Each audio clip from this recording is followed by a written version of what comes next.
fundamentally transformed the organization. I think today we're looking at a really well-structured secretariat, one that is, I think, incredibly well positioned to support the General Assembly and to be an effective voice for unrepresented nations and peoples worldwide as we enter our 30th year.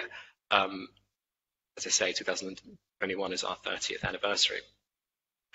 And the reason I say that, I wanted to start with that financial and sort of substantive reflection on the reforms of the Secretariat in order to sort of introduce to you why I think today it is so incredibly important that we have an effective Secretariat that can then support the General Assembly of members, and then to sort of really enliven the General Assembly of members, but that we enter our 30th anniversary in a very, very strong position. And this process of understanding that we're heading towards our 30th anniversary has given me a lot of time to reflect on where we, meaning the world, is since we were founded in 1991. See where we are today and compare it to where we hoped to be in 1991. And I think when you look at it like that, you realize how incredibly important this organization is, how incredibly important that we have a global movement for self-determination that we have here in the UNPO. So in 1991, where were we? The Cold War was ending, and there was this hope. There was this hope that with the unfreezing of international relations with the Cold War, we could unfreeze the process of decolonizing the world that had been really shaped by and frozen by the sort of bipolar competition in the world. And when we were founded in 1991, if you documents around our founding and all of those things, talk to the people who were there at the time, there was this sense, there was an opportunity for the United Nations to become the true voice of all the nations and people in the world, not merely just a voice of nation states, and of nation states that were formed in this strange Cold War era. There was this real hope that the post-Cold War era would usher in an era of multi-level governance in which all people could have a voice, say, in governance, irrespective of whether or not they have a nation state, and where the right to self-determination was a real right that was realized in practice everywhere and not just something that sort of is given lip service to. And we were formed, there was this sort of thing in the Peace Palace in The Hague, and all of the big international news organizations were there. And we were formed as this sort of alternative United Nations as a way of showing the world that a system of governance could exist where all peoples could sit on an equal footing with each other and have their voices heard. And we were formed with this belief that by showing the world that in 1991, that soon we could get to a point where we had this sort of multi-leveled system of governance in the world, where we had equal rights to self-determination in the world, where the process of decolonizing the world could actually be completed. But unfortunately, I think if you look back now, you look at where we are today, the world has fundamentally failed to live up to that challenge. And the world that you're all faced with every day is a hard place, difficult place for unrepresented nations and peoples. And it starts at the United Nations. There was some progress at the beginning at the United Nations. Hang on just a second, I'm getting buzzed. There was some progress at the beginning of the United Nations. See it in the 1990s, where there were sort of creations of new fora, new initiatives, new procedures for engagement from unrepresented people, and there were really some amazing things happened. We had the creation of the Permanent Forum on Indigenous Issues after a decade of work. We had the creation of the Minority Forum, the creation of the Universal Periodic Review process. All of these new systems and mechanisms were put in place, and they looked to give a voice to people who were voiceless at the United Nations in a way that never happened before. But unfortunately, I think as we're seeing over time, and you can see in our report that we put together with the University of Oxford and the Tibet Justice Center around the compromise space of the United Nations, more and more it looks like those initiatives just window dressing, window dressing to a system that is getting more difficult, more dangerous for unrepresented nations and people to engage in. It seems as if today, more authoritarian states are taking control of the system and sidelining human rights concerns, sidelining participation of the true voices of the people, and filling the gap in those fora with government-sponsored civil society, as they call it, so gongos, filling the gap with their own agents. So the voices that are even being heard, when there are voices being heard, are not necessarily even the real voices, but rather the voices that are channeling the voices of authoritarian states. The thing that's scaring us most, I would say, about what's happening in the United Nations is that it's not just happening at the United Nations. In fact, it's not just happening in terms of repressing our people and preventing voices at the United Nations when people are going to the United Nations, but it happens to them as a result of trying to participate in the United Nations. So many of our members are attacked or intimidated, their family members arrested or harassed as a result of their work at the UN. Lots of our members have had this issue. And what's quite frightening is that you can see that it's not just happening in the building, it's not just happening back home in these authoritarian states, but it's happening in the European Union, it's happening in the United States of America. We're seeing increased attacks by governments such as Iran, China, Pakistan, and Russia on communities living or working or traveling through liberal democracies. Just 2 months ago, there's this wonderful Baloch journalist from Pakistan, Sajid Hussain, who we'd been working with up in Sweden, and he was brutally murdered in Sweden just 2 months ago. You all are aware that Dolkan Issa, our vice president, has been pretty much endlessly harassed and chased around Europe by China because of the way it's abused its Interpol Red Notice system. And his family back home have been put into concentration camps. He's lost family members. He's lost his mother there. I mean, it's really just an incredibly terrible situation. And for all of our members from Iran, I mean, you all know full well how dangerous it is, even in the European Union, to be a critic of the government, as the government is bringing its concept of sort of state-sponsored terrorism to Europe and attacking minorities wherever they are. We're seeing attacks within Europe. And it's frightening to see that. We're seeing some good progress in some ways. So we're seeing the US has passed the Uyghur Human Rights Policy Act, which is instructing the security services to protect the people, the Uyghur people who are in the United States, residents and citizens. It's a really amazing step, but we need to see it spread to cover more than just the Uyghur people, to spread to cover all people who are under threat, as well as spread into Europe, where we're not seeing that kind of level of coordination to protect our people. Then on the other hand, we've got the European Union doing more now, I think, at the United Nations to try and push back at the way that they're trying to close, authoritarian states are trying to close the voice of the people at the United Nations. But they're not doing enough in the United States. The US has withdrawn itself from the UN Human Rights Mechanism.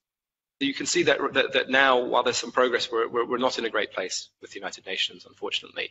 And unfortunately, it doesn't look like there's a good coordinated effort to push back against authoritarianism. That kind of leads me to the second big problem that I think we're faced with today that we weren't necessarily faced with in 1991, and that is this multipolar world that we're living in. So we used to have this idea that the end of the Cold War would bring in this multi-level system of governance where we wouldn't have these two big players sort of pushing and competing for influence. But actually, we've gone backwards in time, not forwards, I think. The world today looks more like the world in the colonial era with the scramble for Africa and all the other types of scrambles for influence around the world than it does the world that we hoped that would come out of the changes at the end of the Cold War. So we're seeing everywhere, particularly sort of the big four, the USA, European Union, Russia, and China, competing for influence within smaller states everywhere.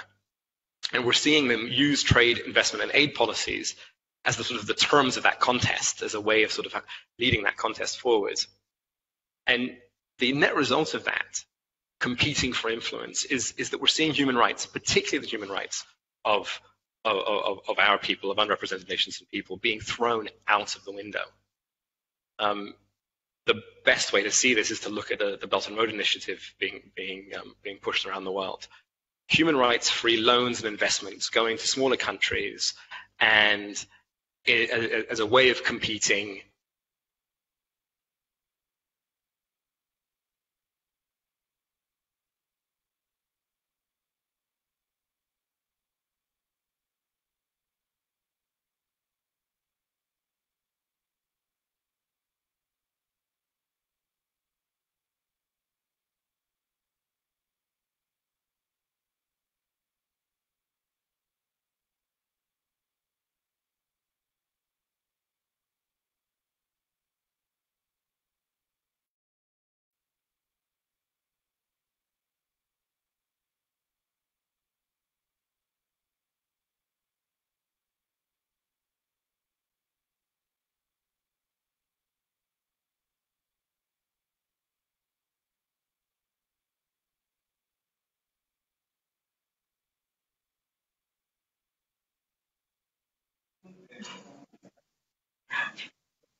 Excuse me, Ralph. We have a problem with the sound. Just 1 second, I'm sorry. We cannot hear you.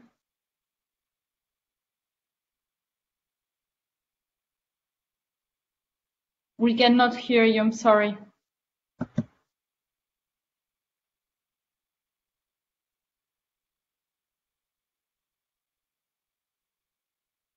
The good part is that Mercé can be heard, and even in the live stream, it can be heard. So it's your microphone. No.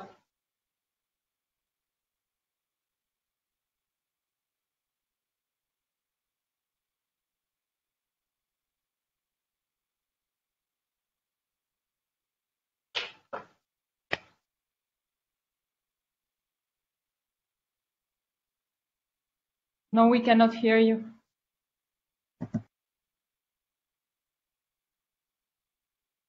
No. No sound from you.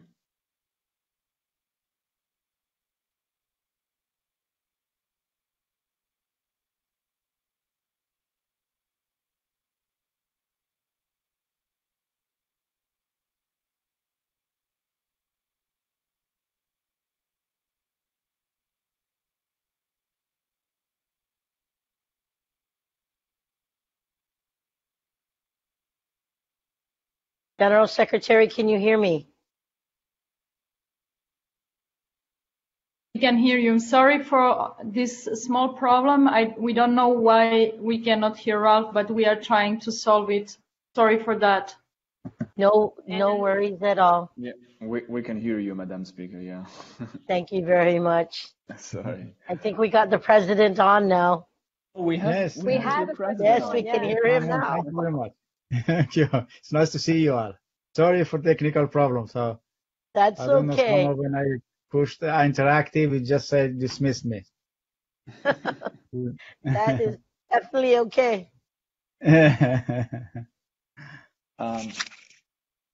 Nasser, since we are having problems with the General Secretary's audio, perhaps you could now give your welcome speech, since we were waiting for you. So now it's a good time. Actually, it's timely. So please. Well, thank you very much. Sorry for everything that's happening today, for this problem that we have. Thank you very much. Thank you everybody for being here. It's very nice. I can see that we are about 40 persons online. Hello everyone. So today is Eid for the Muslim. So I just want to say congratulate those that celebrate Eid and wish them a prosperous beginning for this Eid and a peaceful and a very nice future for all of us given the situation today. So, well, of course, the UNPO General Assembly is one of the things that we always appreciate because it's the time that we meet each other, learn from each other, and get together. But given the situation currently, it's very difficult to do this, and that's not what we were expecting. But anyway, we have to accept the circumstances as it is. For me, it's of course a pleasure. Hello. Yes. Right. Okay. How are you? Okay. Well, why don't you? Well, I kind of lost. I don't know where people stop hearing me. You continue yours, and I can take mine later because I haven't. I just said hello to people and welcome them. So you can continue your, and we'll finish that one, and then later we go on with whatever I have to say. Thank you. Thank you, Nasser. So I don't. Where did people? Nasser, where did I cut out? I don't know when I stopped. Well, you were talking for me. I don't know. It was a long time ago because when we were talking about the situation in the world and how the things has been much worse for us all during this time, and then but then I lost you. For me, it was a long time ago. Until Marcia said, I think it already has gone 2-3 minutes. Okay. Did you hear me talk about Sajid Hussein, yes, or did you hear me? Yes. Okay, and then did I talk about the Hmong in Laos? No. Okay. Well, I didn't have that one. So okay, I guess just to say, I mean, now I kind of I'll try and do it relatively quickly on this, but it's all in the report. But you know, so we have this issue with the United Nations becoming a harder place for us to work, and we also have a bigger issue that's happening in the world, not just at the United Nations, but the way that the international system has not turned into the multi-level governance system that we expected, but rather turned into a world that is multipolar, that has, in particular, 4 big states that are, competing for influence all over the world, and that is the European Union, the USA, Russia, and China. And I guess the point that I was trying to get across there, and I don't know if it made it across, is that the net consequence of that multipolar world is that the world today looks a lot more like the pre-colonial era than it does what we had hoped it would look like in 1991. It looks more like the scramble for Africa than anything else, where these big countries are competing for influence and using trade and investment and aid policies to compete for influence. And the ultimate sort of example of that is how China's Belt and Road Initiative, on the one hand, is meeting with the attempts at influence from the USA and the European Union, used by client states, by smaller countries, and we're not seeing enough pressure coming back against that from European Union and the USA because of concerns of trying to sort of buy influence in these countries also. And so, today, I was saying, I think that didn't make it through, that almost every week something comes by in Southeast Asia, comes to us, whether it's our Hmong members saying that their people are continuing to be subject to military attacks to clear land for Belt and Road Initiative investment in remote regions of Laos, or whether it's our Khmer Krom members saying that yet another person has been detained by the government in Vietnam, yet another person has been disappeared, yet another person is being subject to this sort of the heavy-handed surveillance mechanisms that they have there in Vietnam. And not a day seems to go by where our members from Pakistan are calling us and talking to us about what's happening with the China-Pakistan economic corridor, and showing us that no matter what happens with that investment policy, it is the unrepresented nations and peoples who sit on the land where the Belt and Road Initiative is going that are getting squashed by it. And what we're seeing is, unfortunately, that the response is weak from the European Union and the United States in some of these circumstances. We're seeing those countries trying to compete for influence by watering down their own human rights conditions. And the best example of that is the fact that Pakistan still receives the GSP Plus from the European Union, which is the highest trade agreement that it can give and it's based on complete compliance with 27 international human rights conventions. Pakistan flouts that, but it stays within that system. So those are the, sort of the two big international things that our members are dealing with. And then on the domestic level, on the sort of on the sort of nation state level, what we're seeing increasingly every day is that movements for self-determination are increasingly being frustrated or attacked and persecuted wherever they are. Doesn't matter where they are. It is a universal thing that is binding the members of the UNPO. The right to self-determination, I think, as we all know, as we all recognize, is the foundational right of the international system. It was the foundation of the UN Charter. It's the very, very first right in the International Covenant on Civil and Political Rights, the very first right on the International Covenant on Economic, Social, and Cultural Rights.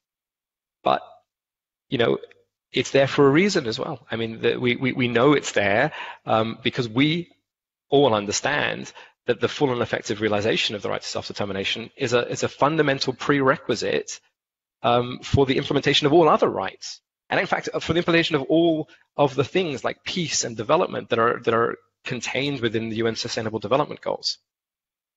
And yet, I think the international community at the nation state level and internationally just do not recognize it. We've seen some that have allowed people to express their desires in accordance with the right to self-determination. So we've had referendums in Bougainville, which was a really big success. We're so happy to see that.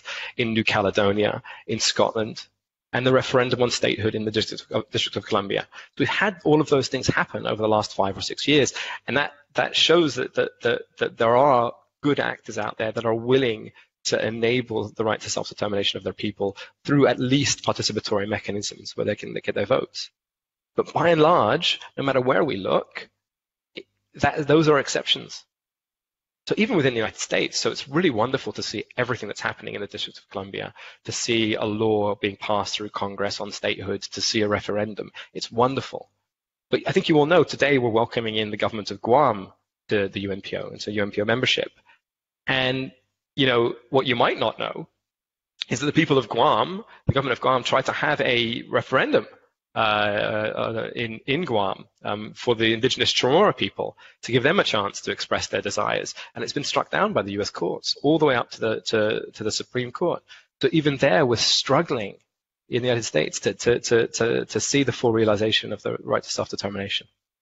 And in the European Union, we're seeing it as well. It's a real struggle. We're also welcoming today the Assemblea Nacional Catalana, so the Catalan National Assembly, into membership. And it's been a very frightening period of time to the last couple of years working on the Catalan issue, to see the way that Spain has circumvented its own values, its own constitutional values, as well as the constitutional values embedded in the European Union to suppress the Catalan self-determination movement. It's frightening to see it happening because we're seeing not enough response from the European Union to that problem. So we're also seeing the breakdown of human rights and rule of law in Europe as a result of the issue in Spain. And it's spreading, unfortunately. We're seeing some of the repressive laws that Spain has enacted, like its gag law, which prevents freedom of expression, freedom of assembly, being copied by other states, such as France. And we're seeing some of the issues that are happening in Spain happening elsewhere in the European Union. I think about France because we've got members there. And in France, you still have the government refusing to recognize the existence of national minorities by refusing to sign on to the European Framework Convention on National Minorities within the Council of Europe. And we're seeing that have an impact on our members in Brittany. And we're seeing that having a major impact on our members in Savoy, where there are NGOs that are being shut down by the courts because seeking self-determination for the people of Savoy is, according to some of the courts, against the concept of the unity of the French state. In language that's very similar to what you heard in Spain, the concepts of unity of state go above rights, go above the foundational rights of the international human rights system. And as a result of that, it's really unsurprising that we're seeing elsewhere, outside of the USA and Europe, we're seeing suppression and prevention of self-determination movements happening in an even more violent fashion. So today in Ethiopia, we find that our own Dr. Galeta, who's a presidency member, is arrested. The government has stopped internet communications or telecommunications under the cover of coronavirus and is postponing the elections and suppressing its people. We're seeing our members in Western Togoland being arrested and detained on charges that are very strangely similar to the charges that you saw in Spain. It's quite frightening how it looks like it's being copied. In Indonesia, we're seeing the West Papua movement being crushed basically on a daily basis, despite all of their efforts. And in South Asia, in Bangladesh, Nepal, India, we're seeing that there are promises of self-determination, promises of political participation and negotiation are not being fully upheld. They're being replaced by repressive measures. And so the guarantees that were extended to our Naga members, to our Madesh members, to the people of the Chittagong Hill Tracts, they're not being upheld. And all of this is because of it seems to us, because of a failure to recognize and respect the existence of a right to self-determination. And all of it has come into really stark relief during the coronavirus crisis. We've seen the value of self-determination as well as the dangers of not having it in stark relief. You need to look at Taiwan, Somaliland, Abkhazia, our other governmental members like the District of Columbia, like Guam, excluded from the international system or excluded from equal funding within a national system, in the case of DC and Guam. You're seeing them excluded from the ability to cooperate on the equal terms with others, and yet, because it's government closer to the people, democratic government closer to the people, we're seeing amazing, effectively miracles being performed. If you haven't been to Somaliland, you know how difficult the resource situation is there. But the response to coronavirus has been lauded by so many, and the same in Taiwan, although obviously with different levels of resources. It's incredible to see it. It's incredible to see how Guam and the District of Columbia are coping, and how Abkhazia is trying to work in the world that it's in. And beyond our governmental members who are showing, I think, the value of self-determination, all of our other members seem to be having real big trouble. Lots and lots of trouble. At the United Nations, the opportunities to speak are even more restricted. You saw this year we haven't had a permanent forum on Indigenous issues. They didn't go online as we have. I know it's been difficult, but at least we're doing it. They just didn't have it. And you know, at the national level, we're seeing countries like Ethiopia, I talked about, China, Ghana, I talked about, you know, using coronavirus as a pretext for repressive measures. So we're seeing what happens to people when they don't have self-determination, how vulnerable they are as a result of coronavirus, as well as seeing how less vulnerable they are when self-determination is better granted to people, such as in cases like Taiwan and Somaliland, who need now to be included in the international system, and I think have proven their bona fides there with the coronavirus crisis. And my whole purpose of my talk anyway was to say that because of all of these crises, because of all of this big challenges that we're facing in the international system, we need a UNPO that is effective and that is the right voice, that is the voice of the non-violent self-determination movement of the world. We need the UNPO more than we've ever needed it. And the urgency with which we implemented these reforms of the UNPO, and I'll talk about them more in the small group sessions in the next couple of days, but the urgency with which we implemented those reforms was because we did not want to enter our 30th anniversary without a secretariat that was fit for the task, without a secretariat that was fit to have the honor of being the secretariat for this institution. And I think we're there now. We still have challenges ahead of us as a secretariat, of course we do, but I think we are there now. We're in much better financial control, a much better financial situation. We've got staff performing dedicated, specialized tasks such as finance administration, policy research and communication, staff located before the United Nations, in North America, and here in Brussels. We've never, I think, been in such a strong position, even though we're small, to help the General Assembly to be the thing that it can be, to be the vision of what an international system could be. And so I think that is where we are within the Secretariat. And the next phase is to really get the General Assembly going again, and to make it something that is more than a meeting every 18 months. It's something that is consistently working together with binding the members together, giving you all a concrete role within all of the work that we're doing. And so at this General Assembly, our aim is to sort of start that process. So to talk to you about the reforms that we've implemented at the Secretariat, and then try to create committees and working groups within the General Assembly so that we can be together more frequently, so that we can communicate more frequently, so that we can have joint resolutions more frequently. The aim is to really enliven the General Assembly using this General Assembly. And if we can do that over the next 9 months and prove the point, my hope is that we can enter our 30th anniversary, have a big 30th anniversary celebration, a World Congress of unrepresented nations and peoples, if you will, where we would bring everybody together, not just our members, talk about us. But we could enter that period in an incredibly strong position as an organization. That's my hope.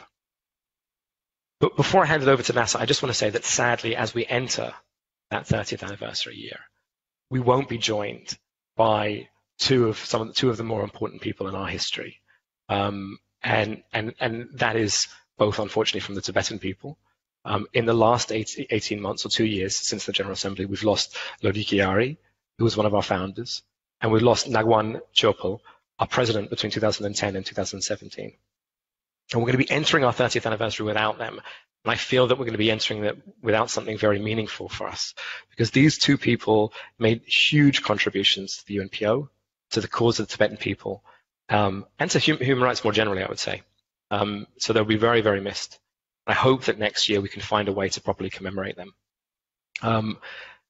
Beyond that, we do have reasons to celebrate, beyond our reforms, beyond the good situation that we're in that regard. We have reasons to celebrate. We are being recognized as an important and august institution for the international community. Our founding General Secretary, Michael van Haltbrand Praag, was just awarded the Dutch government's highest civilian honor for all of his work. And it was all of his work very expressly on behalf of unrepresented nations and peoples, the recognition of the importance of his work. Our Vice President, Dolkan Issa, was last year awarded the National Endowment for Democracy Prize in honor of all of his tireless efforts on behalf of the Uyghur people. This is a recognition that is long overdue, and it's wonderful to see. And I think you all know Biram Dar Abed. He's the leader of the Haratin movement, the movement for the abolition of slavery in Mauritania. And he was recently awarded the Geneva Summit Courage Prize as sort of a reflection of all the risks that he takes to end slavery and to empower the Haratin people. And then looking beyond our members, we have today and throughout the conference Professor Fiona Mcconnell, who is probably our longest standing academic supporter.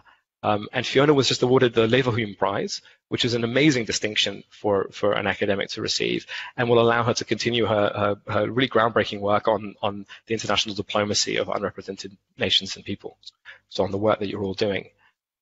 So I think these recognitions show that what we have is a really amazing group of supporters and members within the UNPO. And at some point throughout the General Assembly, I hope you can find time to congratulate them. We also have a big reason to celebrate, which is what's going to happen after I speak, which is that we're going to bring into the membership 5 new members today that I think are truly emblematic members of the non-violent movement for self-determination around the world. It is absolute honor for us to be joined by the movement for the actualization of the sovereign state of Biafra, who will be representing the Biafran people, the Assemblea Nacional Catalana, who will be representing the Catalan people, the government of Guam, who will be representing the people of Guam, the World Yoruba Congress for the Yoruba people, and the movement for the survival of the river races of Zambesia, who are representing the indigenous people living between the Zambezi River and north of the Kalahari. These members are major issues. I think they really represent major issues in the post-colonial international world order. And they're really leading non-violent and human rights respecting efforts for the realization of equal rights to self-determination of their people. So they're going to bring a lot to the UNPO just as much as they're going to gain from it. So I'm really very happy to be welcoming them here. And so I think we do have a lot to celebrate. I think we have a reformed General Secretariat, better capable of helping the members. We have, and helping unrepresented people generally. We have more and more members joining us, incredible members like the ones that will be coming in after this. And we've got more recognition for the work that we're all doing through more attention to the UNPO Secretariat in fundraising, in policy making, and in membership requests, and more attention to the work that you're all doing through prizes and acts like the Uyghur Human Rights Policy Act and all of those things. So I feel that we're in this incredible position where the world is dangerous and scary and the UNPO has never been needed more, but also that together we have something really special that we can build on using this General Assembly and really set us out on a course for the next few years.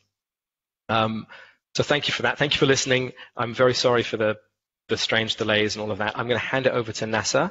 He'll speak, and then we'll have the speeches of our new members. So thank you all.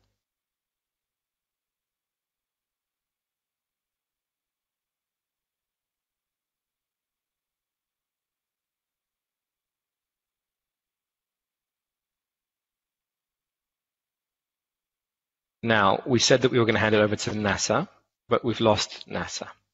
He is here. He has to accept to be a speaker. He got the invitation. So Nasser, if you do not mind, I think we will hand it over then instead, straight to welcoming our new members in. I'll just give it just a few seconds just to see if he is able to join. Otherwise, we'll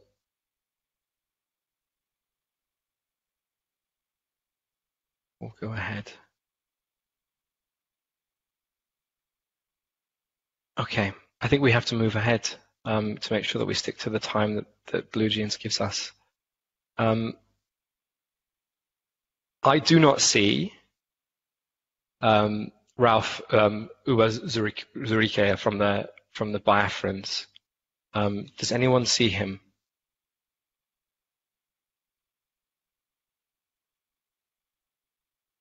He was here before. We have Ikenna. We have Ikenna.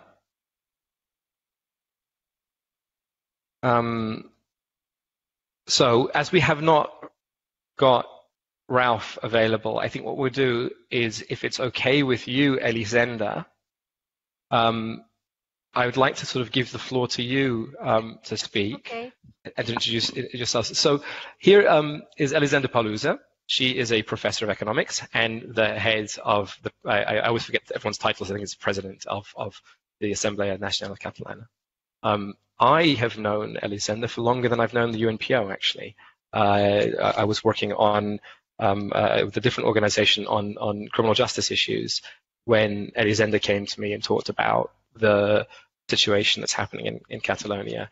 And it is increasingly frightening to see what's happened. But at the same time, increasingly heartening to see it's increasingly heartening to see how the Catalan people have responded, and the Assemblea has been at the forefront of this.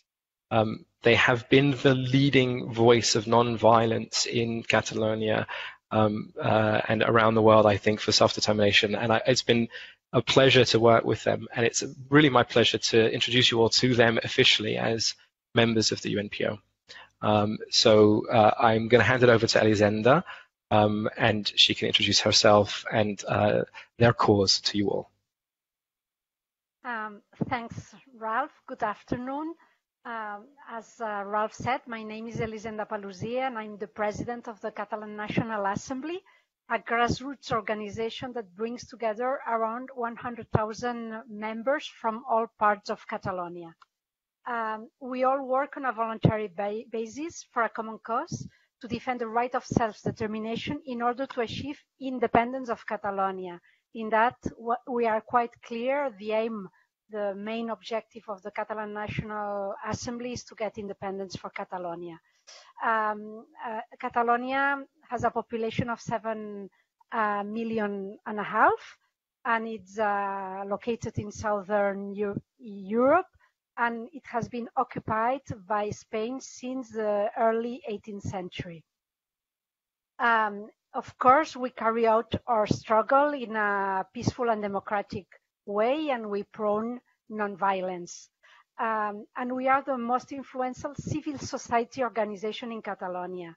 We are completely independent, politically and economically.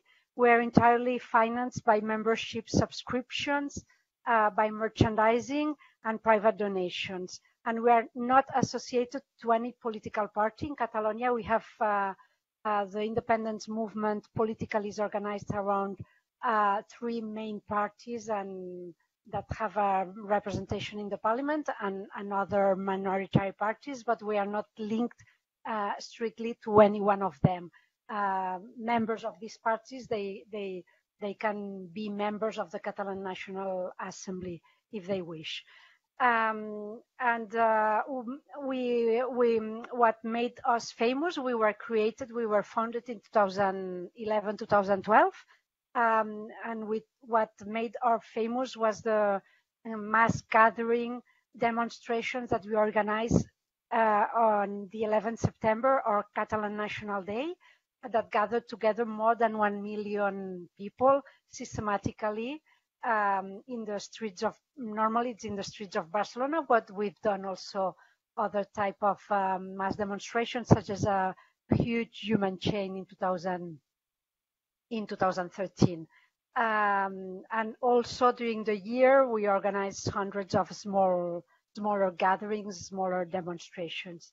But we also played a significant role as a political pressure group, trying to influence the Catalan parties that at the time, in 2012, some of them were nationalists, but were not pro-independence. And finally, they all converted into independentist parties. And this pressure led to the organization of the Catalan referendum on independence on the 1st of October 2017 by the Catalan government and Catalan parliament, that was violently repressed by the Spanish police and by the Spanish judiciary. We also have a social component. Recently, with the COVID crisis, we organized a fundraiser campaign that consisted in the production of 600,000 masks and the reusable face mask. And the objective was both to provide at the time a product that was not available. There was the scarcity in masks at the beginning of the pandemic, and also donating them to charity organizations. In fact, we donated 300,000 of these masks to charity organizations, and the rest was sold in exchange for a donation. And that made us that we were able to donate thousands of euros to Catalan hospitals. During this year, the Catalan National Day is going to be very complicated for us, in the sense that the sanitary restrictions, health restrictions, won't allow us to organize a million march in Barcelona as we used to do. So we are going to do a decentralized demonstration in 60 cities around Catalonia, keeping the social distance, the physical distance between people. And we are also going to organize a fundraiser during the summer to provide for donations to charities, because at present the economic and social crisis in Catalonia is really hard. Today we had the data on the GDP rate of growth, or degrowth in the case of Spain, and it's 18% the negative growth rate of GDP in Spain. So it's really huge. The impact of the crisis has been up to now huge. We are We are strongly decentralized as an organization. So we have local branches, more than 500 local branches, and we also have international branches. So we have 40 foreign assemblies that bring together 2,000 Catalans around the world that do advocacy events and that have been working a lot, especially in the last years, when in trying to explain the repression and in trying to get to be influential in parliaments. Our foreign assemblies are all over the world, more or less, but we are strong in Europe, especially in Europe. We have to take into account that Catalans are not a traditional people that emigrate, so we don't have many emigrants from Catalonia. So it's a small, the Catalan community abroad is very small as compared to other communities, such as the Kurds or others. So it's more like people that work in universities, multinationals, but we don't have a very huge economic emigration from Catalonia to the international community. And we also have professional interest assemblies that gather together, for instance, lawyers, translators, economists. We also have a women's rights and professional assembly. And these professional assemblies are an important source of support for our activities. And recently, we have started being influential in civil society organizations and economic organizations. So what we did last year was to impulse, to support pro-independence candidates to the elections of the Chamber of Commerce. Several chambers of commerce in Catalonia, in different cities, and we obtained the victory in the Chamber of Commerce of Barcelona. So now we have a pro-independence president of the Barcelona's Chamber of Commerce, because we realized during the referendum and the days that followed the referendum in 2017 that the Spanish power is not only their political parties or their political majorities, but the power is in many organizations, especially the economic ones. And these organizations at the time were influential in trying to pressure against independence. So we want to change this picture. We want to change the leadership of these organizations, so as when there's a new declaration of independence one day, all these organizations are in the hands of pro-independence, or at least people that respect self-determination and the decision of Catalan people. In what concerns our work abroad, internationally, in the international arena, I have to say that our membership in UNPO has been very, very important. We are very grateful. Thanks to the UNPO, now we participate in international forums such as those of the Organization for Security and Cooperation in Europe, in other human rights committees. We are present in all their meetings, and so there we denounce the violation of human rights by the Spanish state. We have also participated in the UN. Before being members of the UNPO, we already financed an important action that was denouncing the imprisonment of our leaders to the working group on arbitrary detentions at the UN, and we obtained 2 opinions that were absolutely in favor of our interest, and that were asking for the immediate release of the political prisoners. This hasn't happened, as Spain continues to break the human rights and is not obeying to these resolutions or these opinions of the UN. Anyway, we think that this, by denouncing these human rights violations and by getting these resolutions, these opinions in international organizations and international courts, what we are doing is preparing the recognition of the Catalan independence once we get it.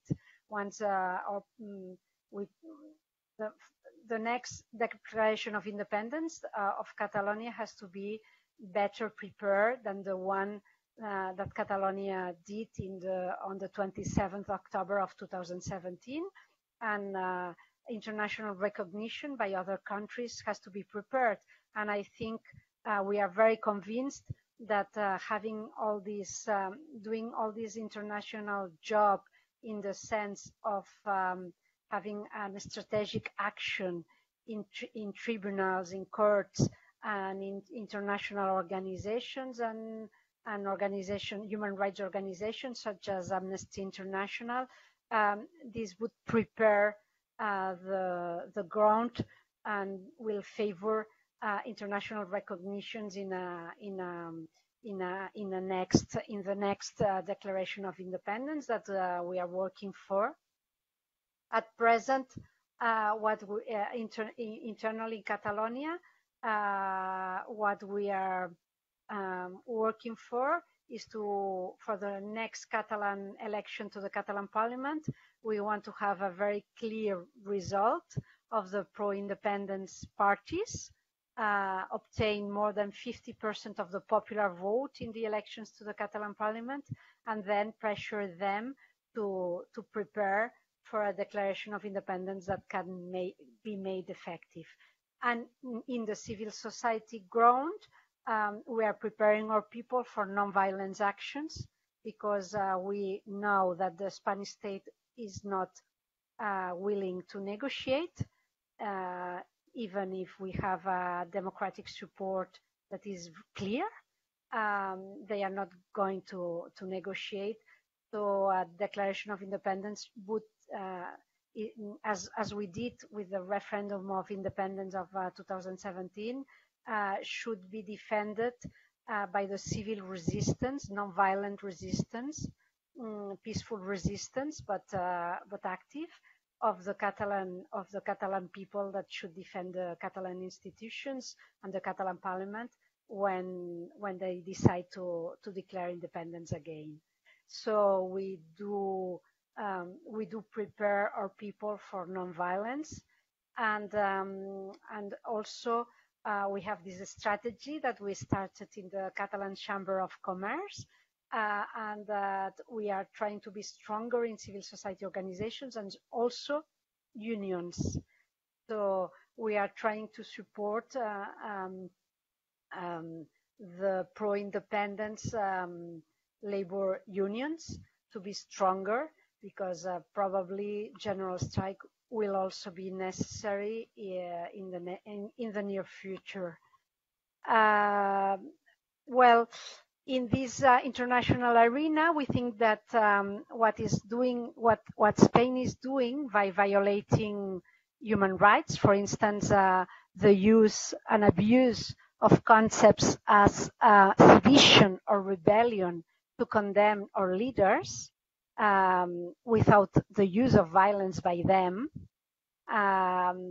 is very dangerous, in the sense that Spain is causing very strong damage to the defense of human and fundamental rights in Europe and all over the world.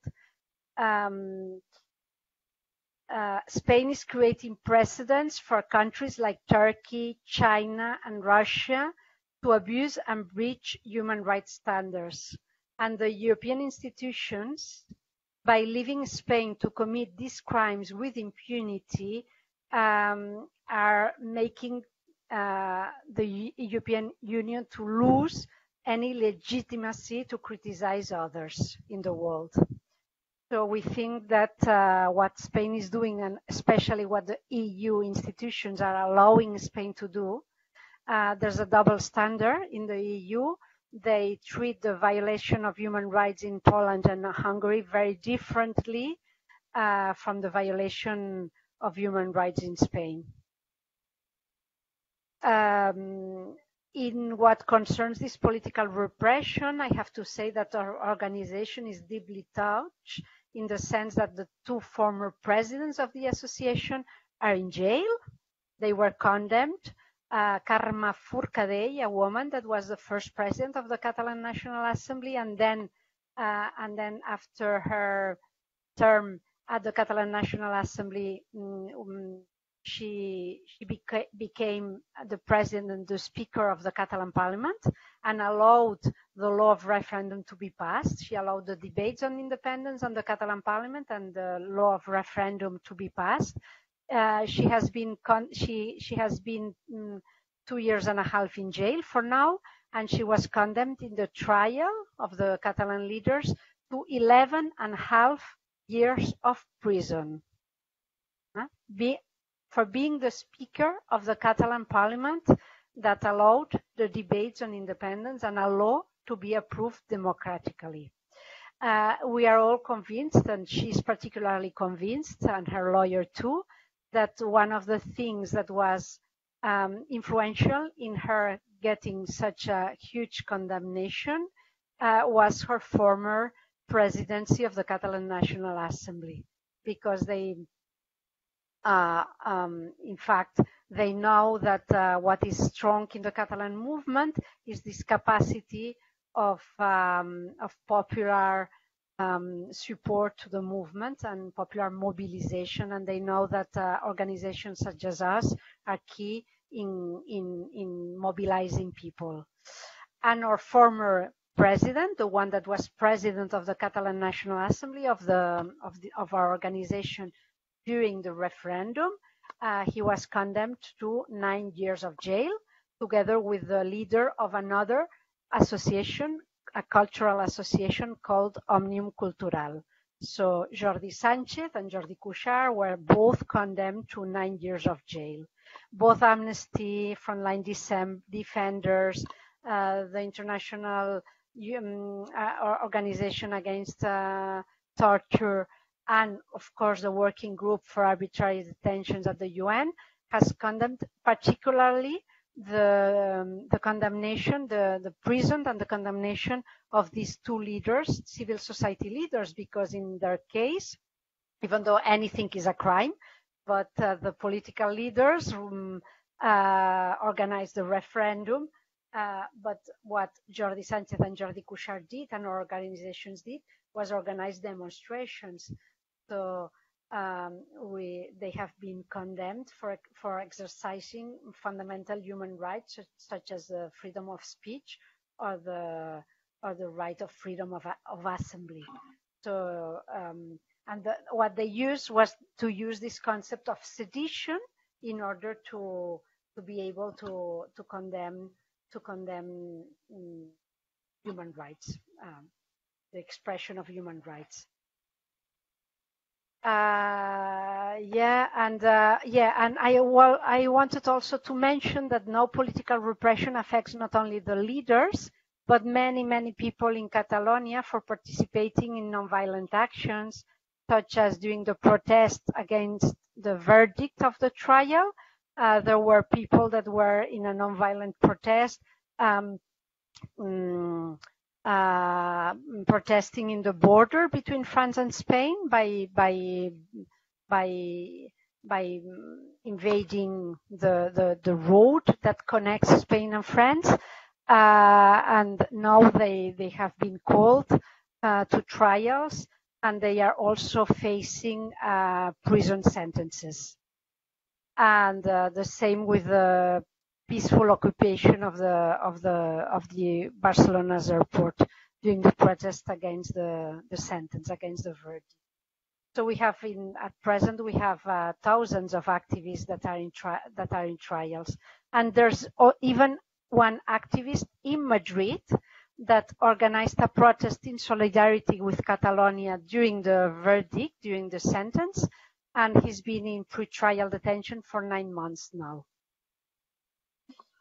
Well, finally, we would like to thank the UNPO members for formally accepting our membership, and we extend our greetings to our fellow new members, the Yoruba World Congress, the Movement for the Actualization of the Sovereign State of Biafra, Independence Movement, and the Movement for the Survival of the River Races in Zambesi. And we want also to express our firm commitment to the values and rules contained within the UNPO Covenant. We believe in achieving our goals in compliance with international standards of democracy through civil participation and peaceful means.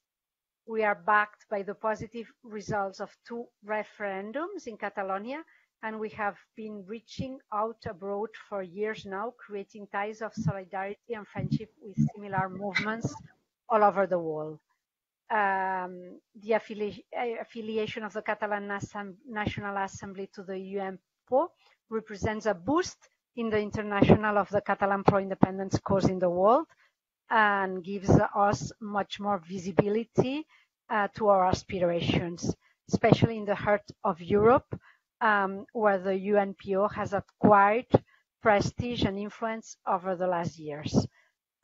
So we are looking forward to share experiences and working together with the other UNPO members so we can forge a better future together. Thank you very much. If there are any questions, I'll be pleased to answer them. Thank you. Thank you very much. It was very nice.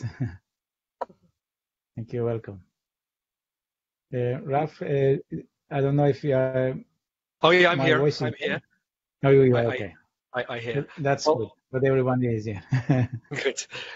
Now, so I thought to hand it over straight away to Speaker Tina Rose Munoz-Barnes, who is the Speaker of the Legislature of Guam.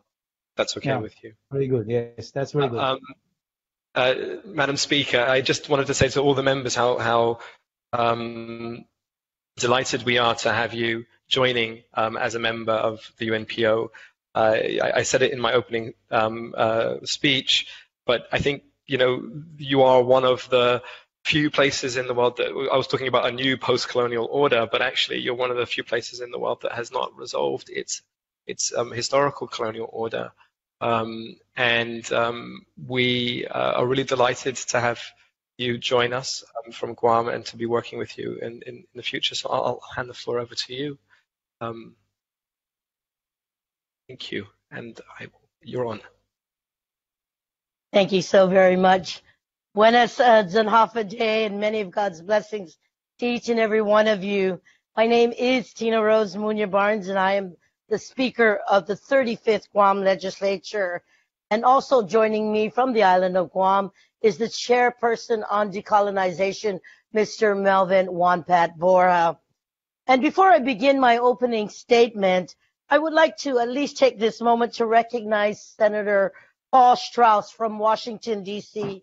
Thanks to the guidance we received from the good senator, my office was able to reach out to this great organization and secure our place at the Unrepresented Nations and Peoples Organization, UNPO. We are extremely grateful to Senator Strauss and stand in solidarity with him and the people of the District of Columbia as they continue to fight for full representation and equal treatment under the United States federal framework. The people of Guam are like our brothers and sisters in Washington, D.C. in this regard, and for centuries, the native Chamorro people have fought to achieve full self-governance since the Spanish colonial era. And while many may assume that a country like the United States would have ushered in an era of democracy and political equality to our island in 1898, it was not until the passage of the Organic Act of Guam in 1950 that our people were fully given the partial privileges of United States citizenship and the right to elect our local officials. Yet, even then, our local indigenous population has already endured over 50 years of neglect from the United States Congress, while our people lived under an authoritarian naval government. The generation before us sent petitions after petitions asking for U.S. citizenship and greater self-government, but to no avail. Because of this, our island's political pioneers had to rigorously organize fundraisers in order to fund lobbying efforts to our nation's capital when our naval governors wouldn't help. They had to work hard to assure lawmakers that we were loyal American nationalists who dearly love this country. Today, our 180,000 island residents are born U.S. citizens, yet still do not possess the same rights that are afforded to those who reside in the United States. To this day, the archaic ruling of the 1901 Insular Cases, which declared that citizenship and full constitutional rights do not extend to alien races of the U.S. territories, has continued to allow the federal government to treat the people of Guam differently from the rest of the United States. We have been deprived of full voting rights and voting representation in Congress, as well as equal access to health care and other critical benefits. The people of Guam have sought and aspired to achieve democracy and equality for over 122 years, but we still do not have it. Although we may elect our local leaders and perform the same functions as a state in the United States, our domestic affairs are still subject to unilateral authority of the United States Congress. You know, even in the halls of Congress, it seems that our history, our sacrifices, and our voices are forgotten. While events such as World War II, especially the bombing of Pearl Harbor, are memorialized by millions of America, the bombing of Guam, which occurred just 4 hours later, is often overlooked. Our island was seized by the Japanese Imperial Army, and the occupation lasted for almost 3 years. Many lives were lost, and many more were subjected to the concentration camps, harsh labor, beatings, rapes, and beheadings. It was not until 2016, 71 years later, that the federal government recognized the plight of the Guam's war survivors with the passage of the Guam World War II Loyalty Recognition Act. And yet, even after 71 years of waiting, it wasn't until this year, 2020, that the first Guam survivor received their just compensation, their deserved compensation. Furthermore, every year, many of our sons and daughters of Guam enlist in the United States Armed Forces. Our island has the highest enlistment rate per capita, and though we can't vote for our commander-in-chief or have a say in Congress, which has the power to declare war, yet our people still continue to show their love and support to the red, white, and blue. Ladies and gentlemen, this pattern of behavior is nothing new to the people of Guam. Since the end of World War II, many nations have become self-governing, and once again, the United States has forgotten the Chamorro people. As an administering power and a member of the United Nations, the United States has time and time again neglected its obligation under Chapter 73 of the Charter of the United Nations to grant the people of Guam full self-governance. And while the people of Guam have been successful in educating the public about the issues with our current political status, the 2017 Davis ruling and the 2020 Supreme Court's decision to uphold it has significantly hindered the long-standing efforts by the people of Guam to hold a political status referendum. As a consequence of the court's decision to uphold the ruling, the people of Guam have now exhausted all available domestic remedies to obtain self-governance. However, I am confident that through the cooperation with organizations like the UNPO, the people of Guam can increase the intensity, the frequency, and consistency in our engagement with the United Nations. It is sad to say, but even though we are strategic, well-informed, and articulate when we address the UN, we can only participate twice a year. And the United States often opposes our assertions when we leave New York. Yes, this is a troubling reality because when we do not speak for ourselves, the federal government speaks for us. And misrepresentation can be just as damaging as no representation. It is my hope that by working with the UNPO, Guam can obtain an international remedy to the long-standing injustice of colonization. I am happy to report that through discussions with the UNPO General Secretary, we have identified two possible legal options. One is to take our case before the Inter-American Court of Human Rights, and the second being the International Court of Justice. However, either option is no small task and will require your support. The Chamorro people are resilient, and anyone who knows me knows that I will adapt, improvise, and overcome.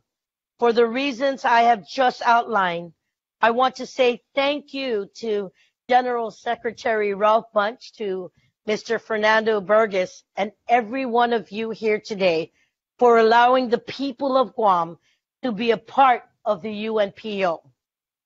Our people have overcome typhoons, wars, and many other obstacles before.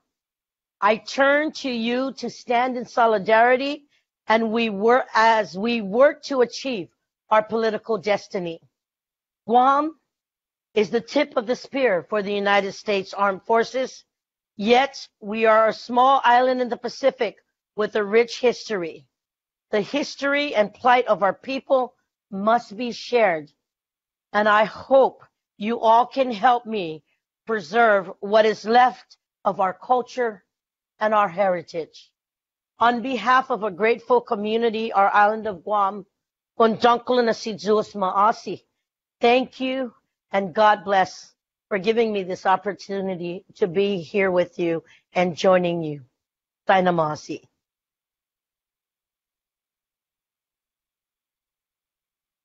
Thank you very much. Okay. Thank you. Nasa, I thought to just what we might do is that I would sort of push on with this, and then we'll have you do a closing speech, if that's okay. No problem. Just continue as you intended now. Okay, very good. So thank you, Madam Speaker, for that really wonderful speech. And just to say again, we are just delighted to have you join us and to be working with you. I'm also really delighted actually to be introducing Professor Banji Akintoye. I'm going to unmute him just to make sure that he is actually here. What is so special about the Yoruba World Congress that we're welcoming in today is that in many ways it's a new initiative. There's been a movement for the self-determination of the Yoruba people for many, many years. But just recently, this World Congress met and formed around the leadership of Professor Akintoye. And it seeks to represent all of the people of Yoruba with a very diverse membership within the Yoruba people. And for us, it's just wonderful to see a movement being developed like the World Yoruba Congress under the leadership of Professor Akintoye, who is really a very well regarded and highly known person within his community. And so I'm just delighted to have you join us and to join the UNPO. So the floor is over to you, sir.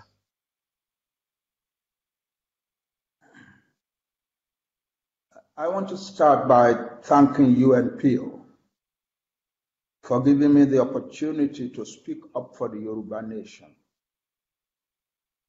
Today, we, the Yoruba Nation, we also call ourselves the Oduduwa Nation.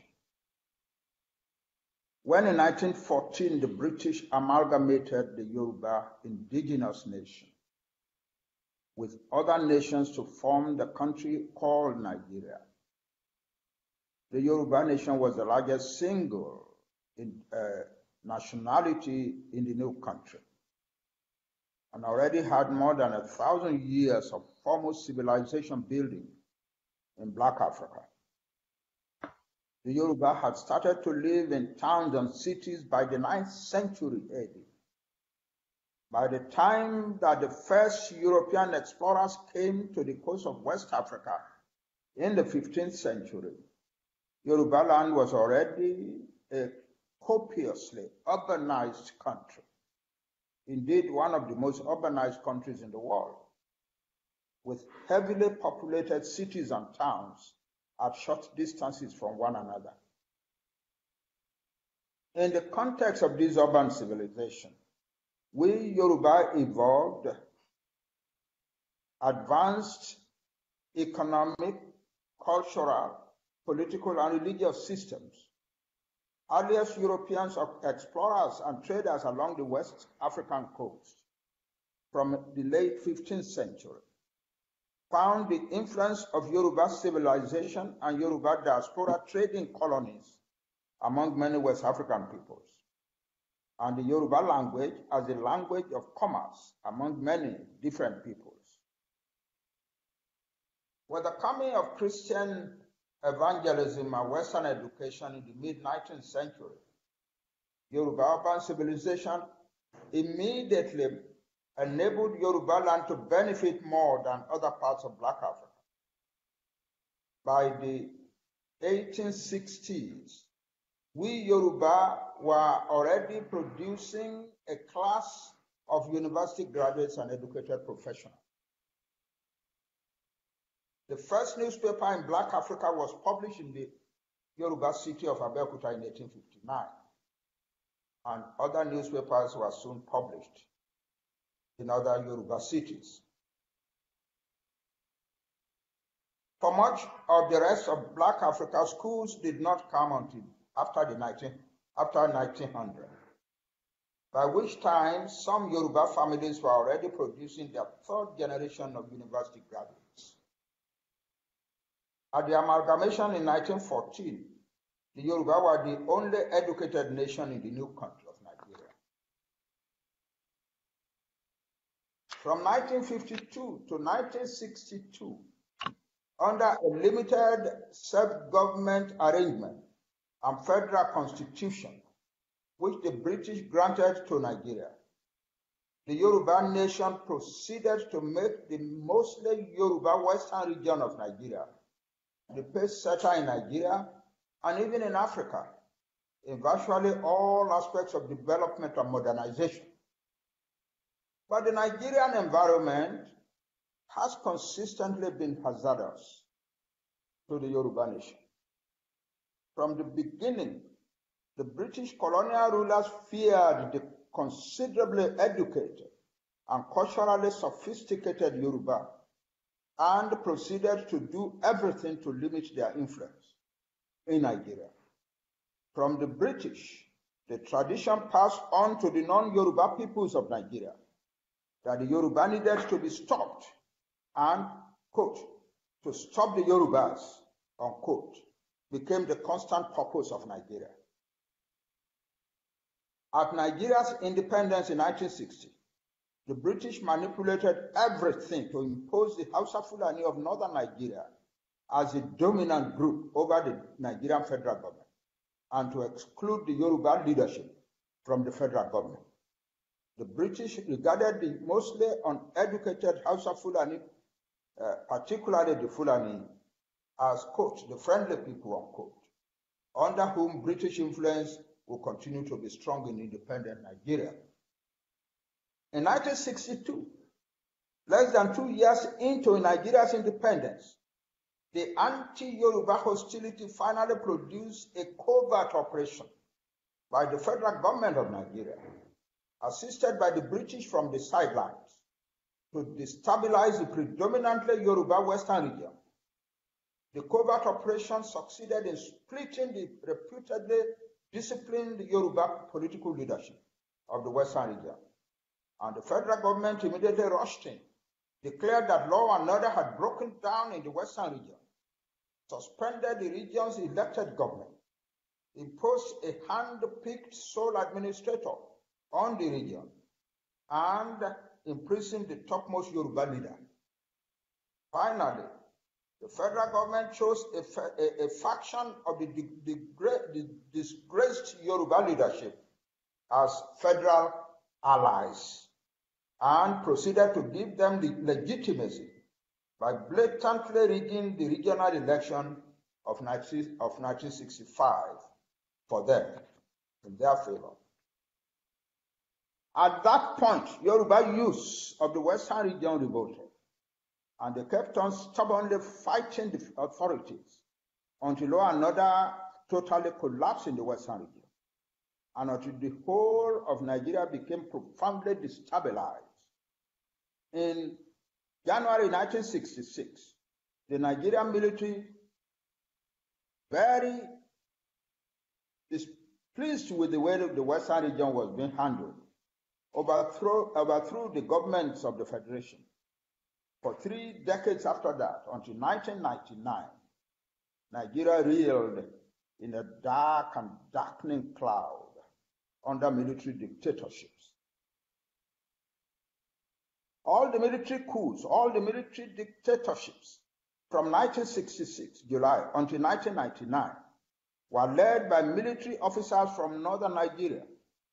This was so because the northern political elite, whom the British had manipulated into dominance over Nigeria at independence, had used their control of federal power to ensure a dominant number of northern officers in the military ranks.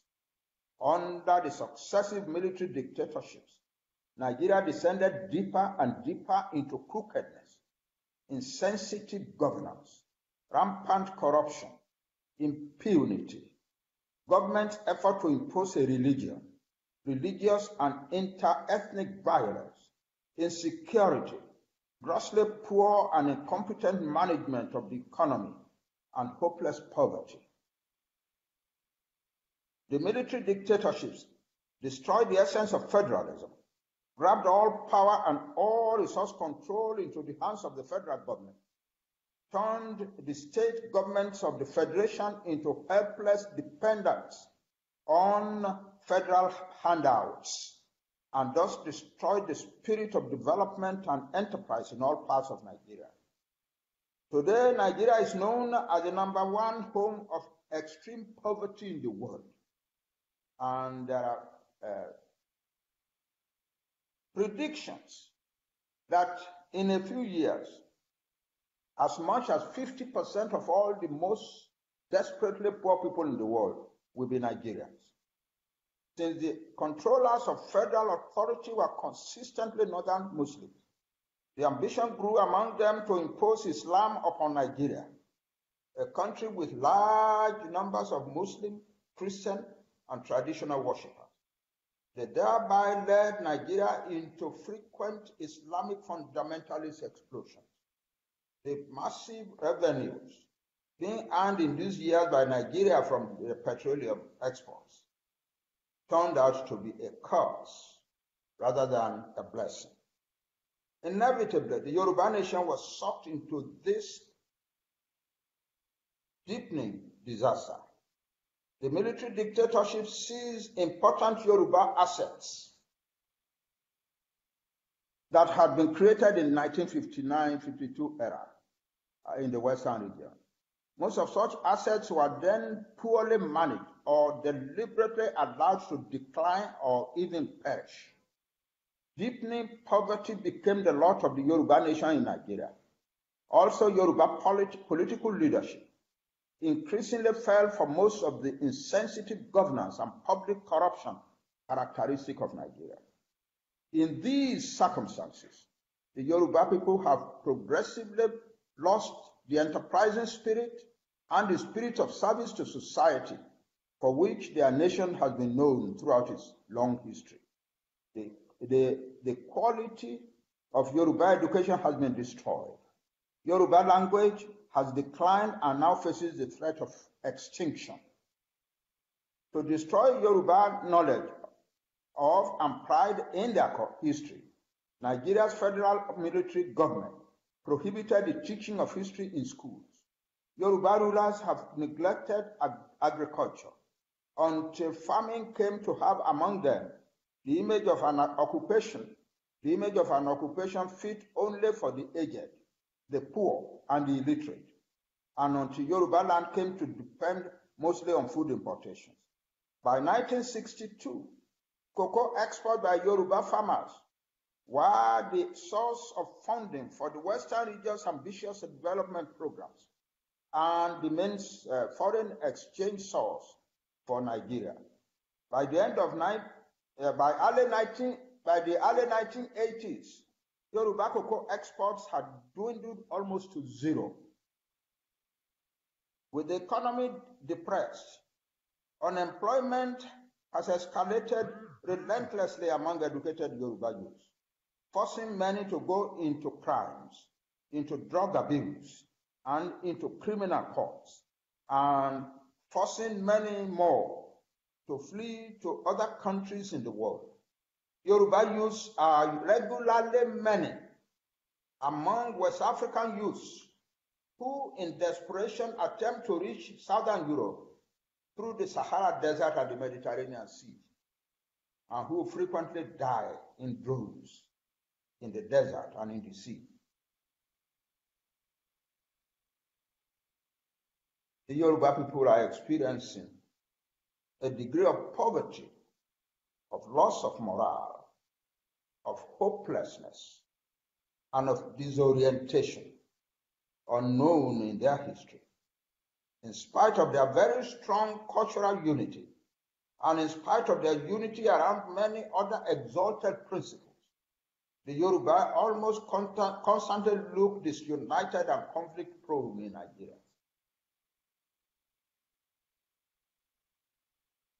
Largest in population in Nigeria and in Africa, the most educated people in Nigeria and in Africa.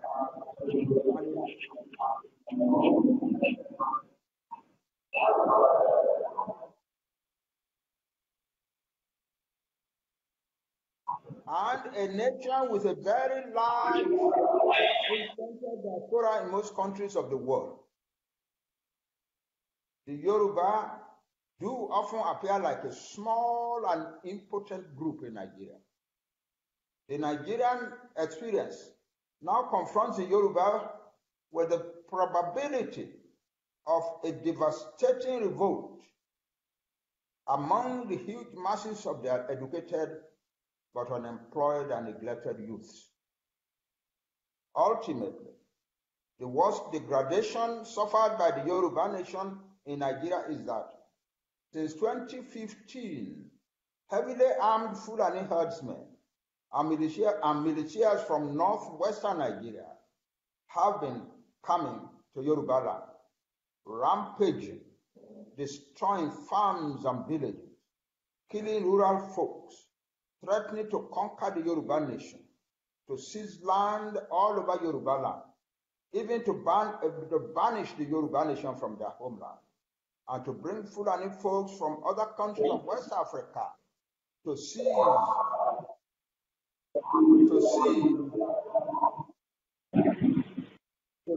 and possess land in Yoruba land. Many Yoruba people have been forced to abandon farming altogether, and the rampages are putting unbelievable pressure on the already weakened Yoruba economy in general. Even the large Yoruba cities have come under these threats also, as millions of uneducated and unskilled youths have been deliberately encouraged and assisted by some in the northern elite to migrate to the Yoruba southwest, where they are building up into a devastating burden on Yoruba society and economy. countless Yoruba patriots and civil organizations, and the patriots and organizations of most other Nigerian peoples have bravely agitated for decades for a return to a truly federal system. But the people who control the central government have stubbornly employed the central government's power to prevent such restructuring. The horrific conditions of Nigeria are intensifying abominably. Human blood is flowing increasingly across the face of Nigeria. United Nations and other international agencies and countless informed Nigerians are loudly predicting Nigeria's imminent descent into famine and starvation, insupportable weight of foreign debt, total economic collapse, and even an apocalyptic implosion, which could spew ruin and human suffering over most of West Africa. Most of Yoruba people have now given up on the agitation for restructuring and have moved to the position that the Nigerian situation should be sorted out by peaceful and friendly negotiations, which will enable the Yoruba Nation, as well as other nations that so choose, to retrieve their self-determination and to pursue in their own way their political, economic, and cultural stabilization, progress, and prosperity.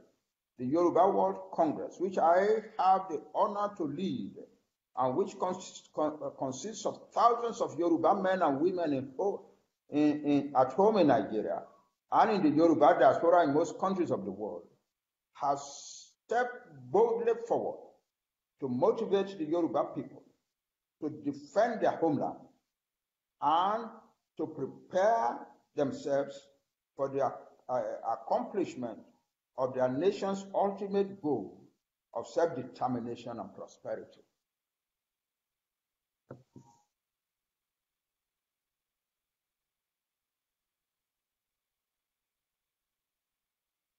We, Yoruba World Congress, are an umbrella organization of hundreds of Yoruba civic organizations at home in Nigeria and in most countries of the world.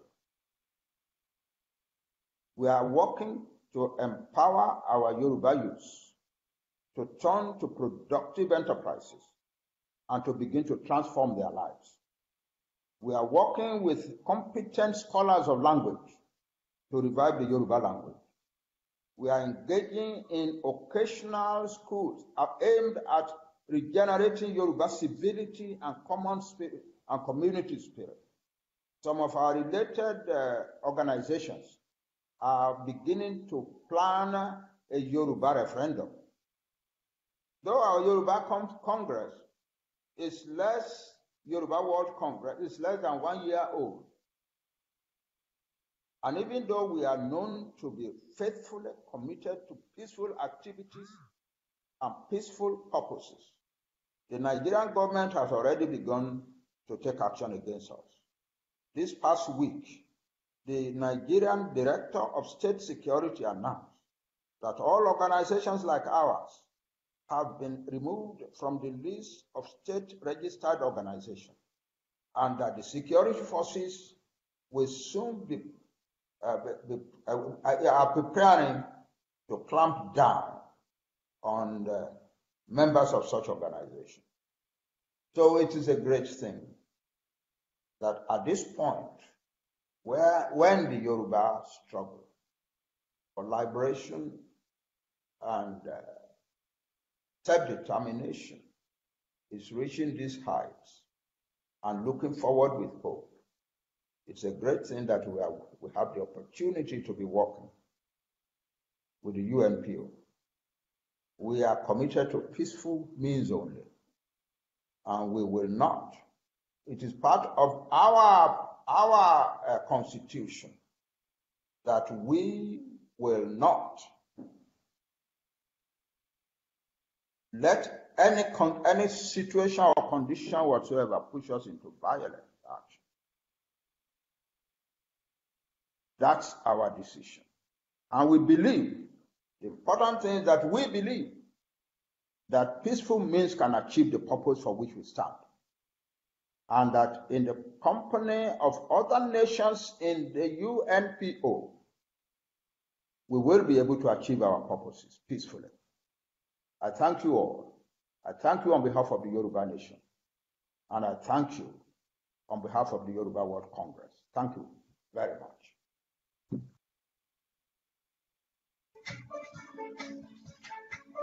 Thank you very much.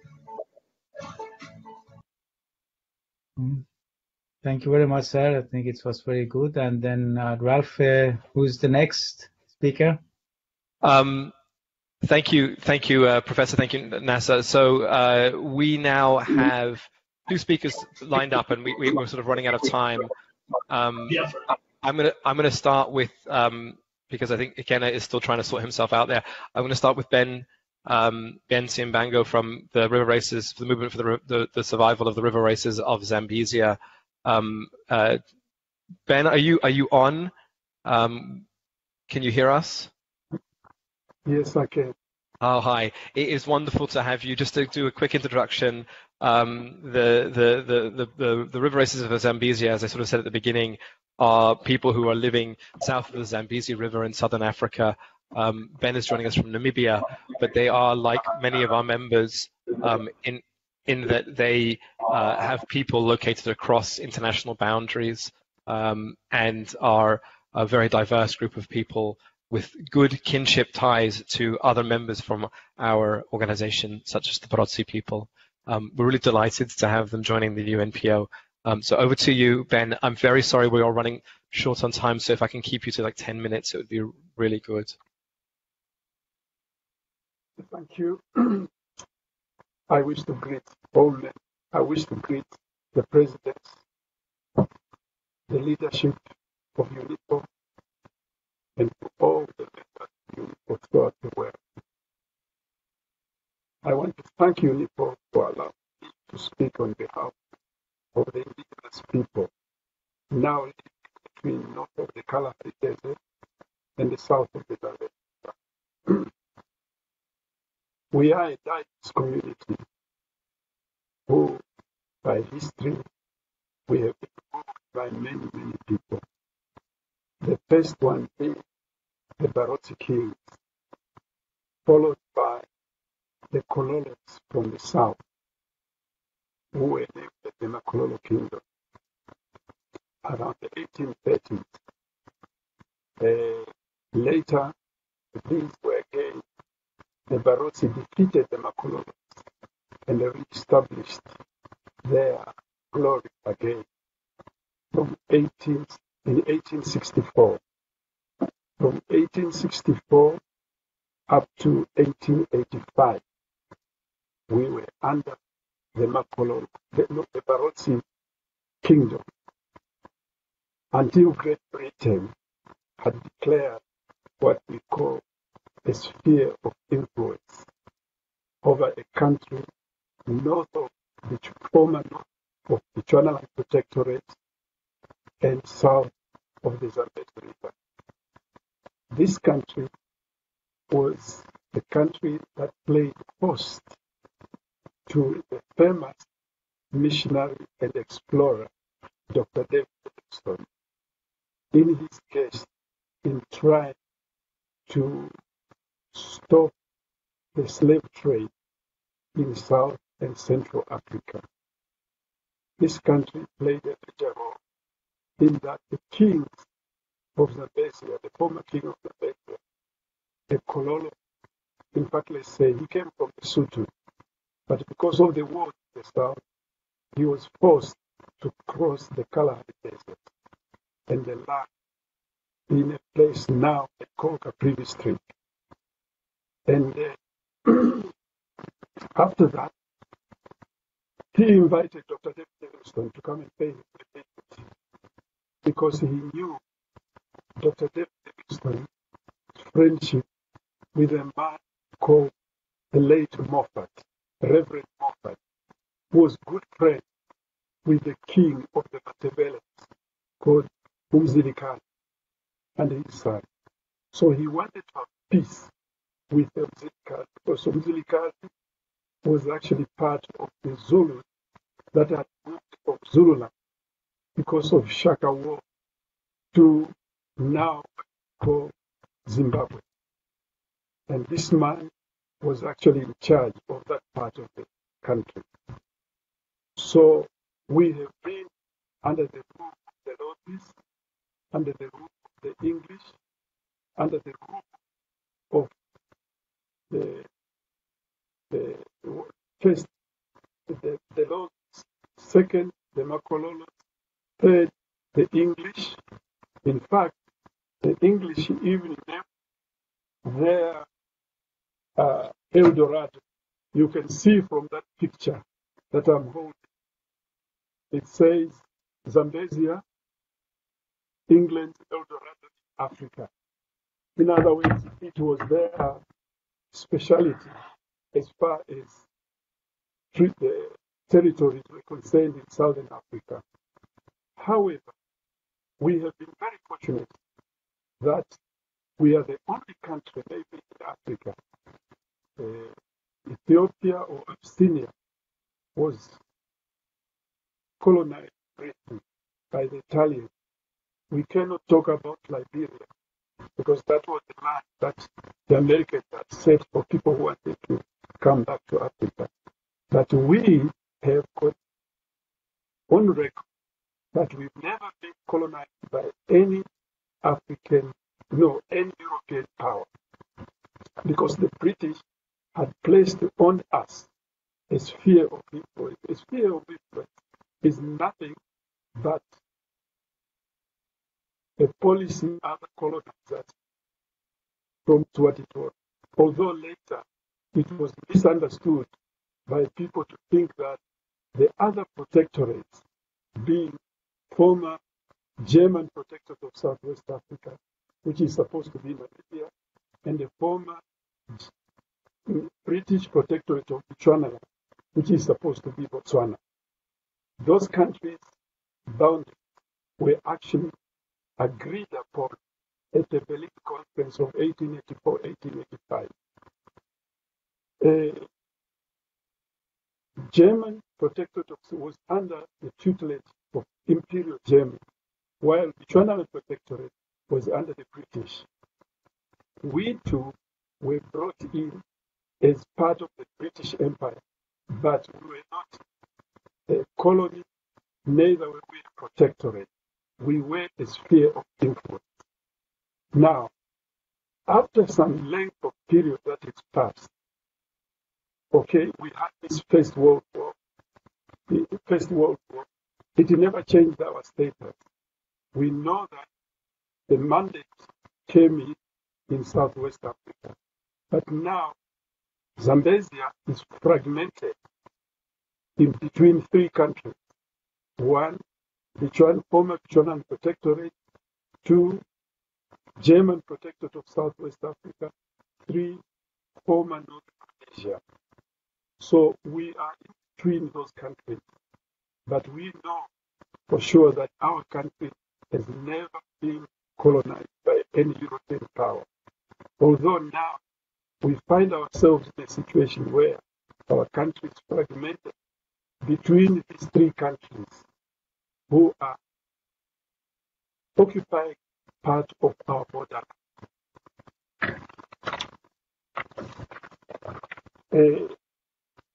Our borderland.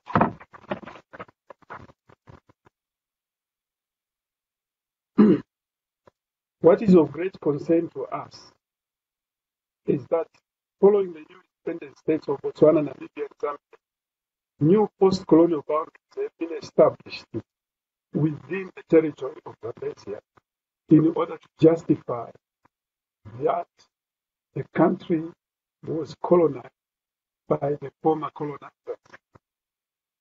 It's our genuine expectation that once the British sphere of influence had been terminated or withdrawn, the country was supposed to be handed over to the indigenous people who are the Yoruba Nation.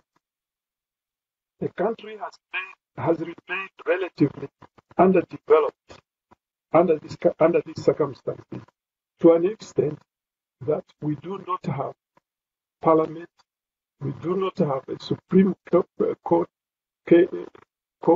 we do not have the High Court, we do not have even a single railway track that's moving within that country. We do not have even higher institutions of learning, because right now we are fragmented within these three countries, despite the fact that we have got two British orders council that were issued in our favor. The first one being the Lewanika British Order in Council of the 27th of June 1890.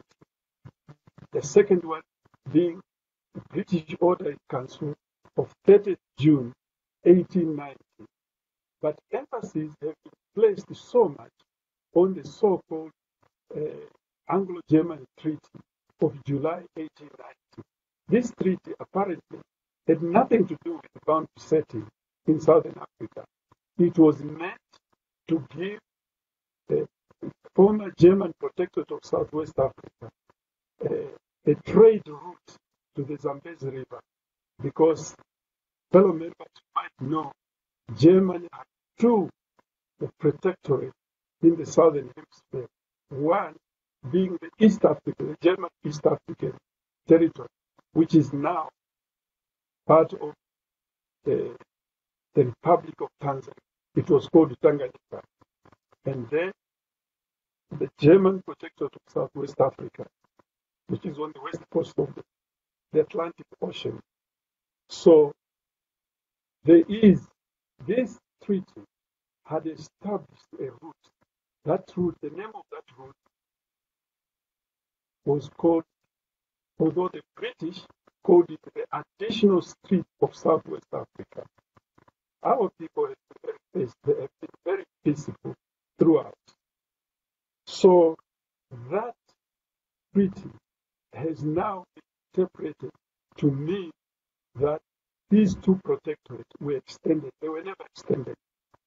Because in fact, in August 1886, when Lord Salisbury became Prime Minister for the second time, he declined to extend the former Fiona protectorate. And therefore, we are very surprised to hear that even the former German protectorate of Southwest Africa is now claiming the Caprivi Strait, which was actually under English tutelage because of the sphere of influence. There is not a single law that has been passed in the British Parliament to extend either the former Bechuanaland Protectorate or the former German Protectorate of Southwest Africa, following the defeat of Imperial Germany in the First World War. Regrettably, the states of Botswana and Namibia have crafted a common boundary on the Chobe River, which is in the middle of the Zambesi, which is in the middle of Zambesi, known as the Anglo-German Treaty, the Heligoland-Zanzibar Treaty. The only land swap that happened between Germany and England was that island which is sitting in the North Sea island of Scotland. It is called the Heligoland Zanzibar. There was an exchange between the Heligoland and the Zanzibar, which the Queen of England wanted. And there was no land swap in Southern Africa.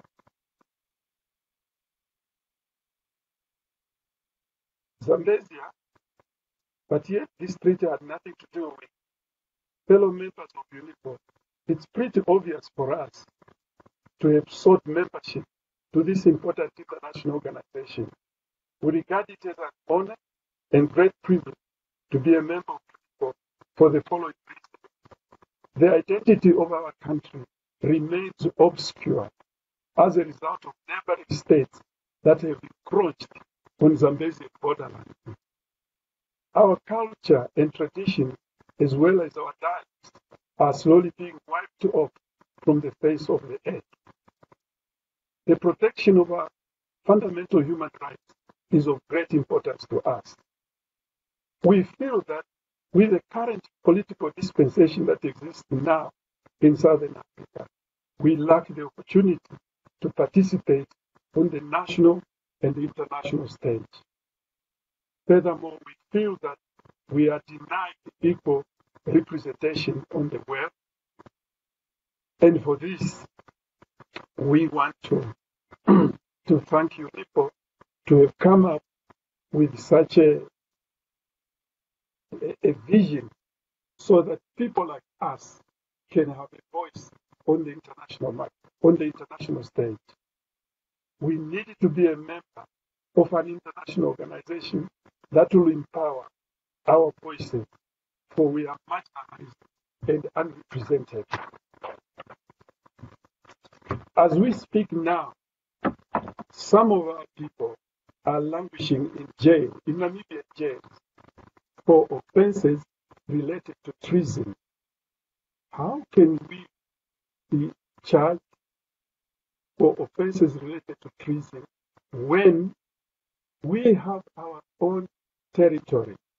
The word treason is foreign to us. We know it having been used in the American Civil War in 1860. But our people right now, if we are talking, they are imprisoned for treasonable offenses. We know that what we are encouraged by what is written in the Bible. We are inspired, as in Ecclesiastes chapter 3, verses 15, which reads, "Whatever is has already been, and what will be has been before, and God will call the past to account." Zambesi has been there before, and it should be here today. If not, God will call the past to account. What is important to know is that it's not a question of the size of the state, it's a question of the people living in that area, whether they want to be part of that system or not. And therefore, unfortunately, I didn't prepare a long speech. I thought it's only 3 minutes. So, Comrade Secretary General, thank you very much to UNPO. Thank you, everybody. And thank you to all them that have listened to me. It's a privilege. Thank you. Thank you, Ben, and thank you for those really kind words about the UNPO and how you and your people fit within our organization. We are truly proud to have you as members. Now, I'm going to hand over for our final new member, which is the movement for the actualization of the sovereign state of Biafra. We have 2 or 3 people registered as Ikena. So I'm not sure who I'm going to open and find. Hopefully, I find Ralph on the other end of it. So I'm just going to. Ralph is to talk, please. Ralph. Yes. Ralph Owazirike. Yes. Who's speaking? Ralph? Owazirike, please. He's line. Chief Ralph Owazirike. Okay, thank you. I'm here already. Hi, I got you here. Ralph, hey, I thought it was you. Okay, so we have Ralph. I'm going to try and mute the other Ikena so we don't back. So. No, that's you, Ralph. And I'm going to. Okay, I got you. Okay, this is Chief Ralph Uwazuruki from the Movement for the Actualization of the Sovereign State of Biafra. One thing I want to just do as a bit of introduction is talk a little bit about how very important the chief is towards the non-violent movement in Biafra. Biafra has different movements that are running, and the chief has been the leading light on the quest for non-violent change for the situation of the Biafran people for his entire life. We are truly honored to have him as a member. Membership in the UNPO, the decisions around Biafra, there were many different groups, I will just be openly say it, who were applying for membership. But to us, there was no doubt who was the right group for membership in the UNPO. And that is the group that is led by Chief Uwazurike, who, as I say, is truly a leader for nonviolent change in Biafra. Chief, I'm going to hand it over to you. We are really delighted to have you, and thank you for joining the UNPO.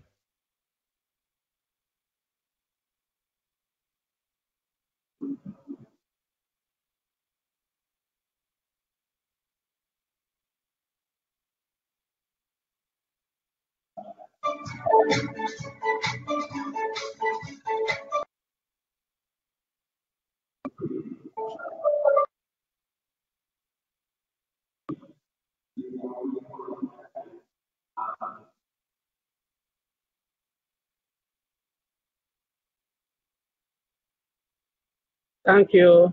Good afternoon. The President, Secretary General, Member States of the UNPO, ladies and gentlemen, my name is Prof. Oduduwa. I hold a degree in political science of the Punjab University, Chandigarh. I also hold a law degree of the Bombay University, India. I was called to the Nigerian bar in the year 1991. Incidentally, the year UNPO was registered. Okay? So, being Maso, by definition, being means Biafra independence movement, and Maso is a movement for the actualization of the sovereignty of Biafra, then part of Nigeria. And eastern part of Nigeria was part of the area amalgamated Lord Lugard in 1914. And that amalgamation did not in any way receive the consent of the people of Biafra and other parts of Nigeria. The tendency was that bad bedfellows were young together in Nigeria as one country. That was a very devastating thing that happened to Nigeria. Because of the unwavering nature of Nigeria, the eastern part of Nigeria was predominantly Christians, while the rest of Nigeria was predominantly Muslims. The tendency was that the eastern part of Nigeria became an endangered species in Nigeria. The northern oligarchies, led by the Hausa Fulani, singular attitude of wanting to conquer the rest of Nigeria. They want to Islamize the entire Nigeria and to take over the land of Christians who are predominantly the people of eastern Nigeria. This they do by force and by killing of our people in all the northern states of Nigeria, including even the southwest. The tendency is that the lives and property of our people are not secured in Nigeria. In 1966, there was a thunderer of attack on the people of eastern Nigeria. All our citizens in the northern states of Nigeria and even in the western region were slaughtered. Most of our citizens living in their areas were slaughtered. The tendency was that the then military head of state, or military governor of eastern region, Dim Odumegwu Ojukwu, may his soul rest in perfect peace.